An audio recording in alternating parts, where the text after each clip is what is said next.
Hello mga kitties!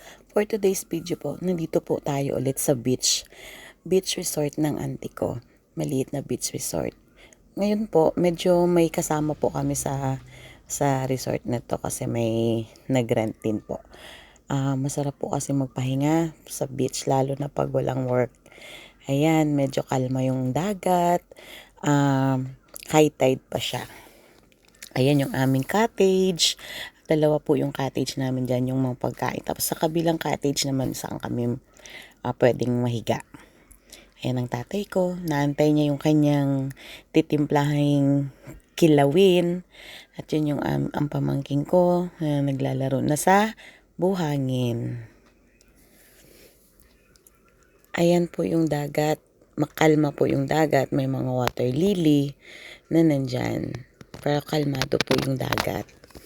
Ganun po pagka maganda yung panahon. Kalmadong-kalmado lang si dagat.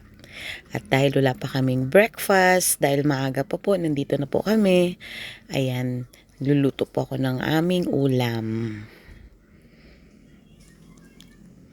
Ayan. Ang niluluto ko po sa ngayon ay yung hotdog. Inuna ko po yung hotdog bago yung isda. Yung isda po, binili lang din po namin dyan sa on the way papunta dyan sa dagat. May mga nagbebenta naman ng mga isda sa tabing kalye. At yan si Kevin, nire-ready niya yung mga sahog na ilalagay doon sa kilawin ng isda. Gutom na kami dahil hindi pa nga kami nakapag-breakfast. Ayan yung isda. Yung ginamit po pala naming lutuan sa auntie ko po, yan po yung lutuan nila. Ang sarap ng luto pag nasa kahoy po. Ayan. Yan yung isda na kinilaw. Siyempre, kamay-kamay lang ni Papang kasi kami lang din naman yung kakain. Tsaka konti lang din yan. Boy Scout, kaya ganun. Pag nasa hindi na kailangan ng arte-arte.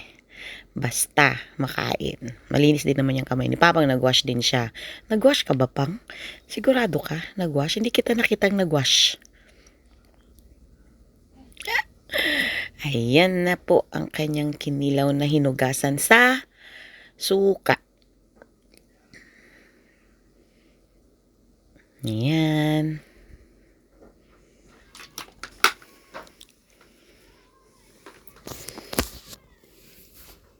Ayan na yung mga sahog. Yung sibuyas at luya. Sige Pang, bilisan mo Pang kasi gutom na talaga. Yung pusod mo Pang, oh, kita pa Pang. Di ka pa talaga nagbra. Ayan, bilis, bilis, bilis, bilis, bilis.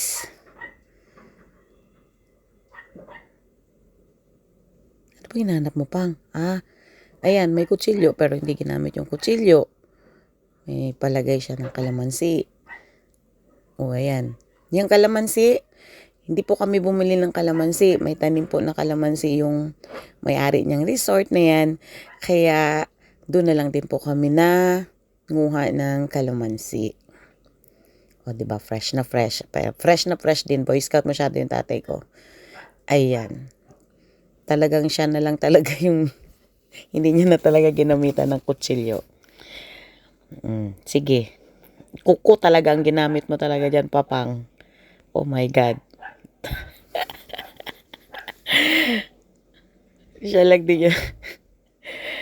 Sige.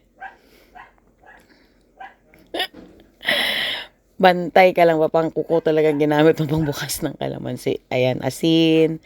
Asin, asin. Konting asin.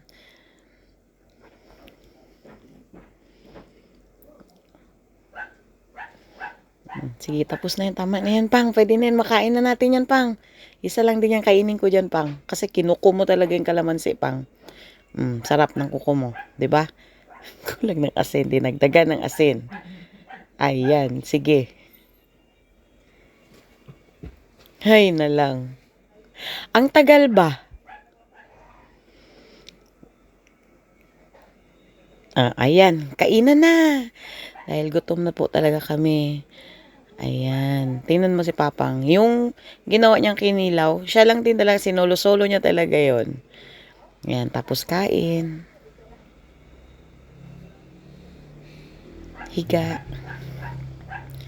Kalmado ang lahat. Makulimlim. At ako ay tulog. That's all for today. Thank you. Thank you for watching. Bye!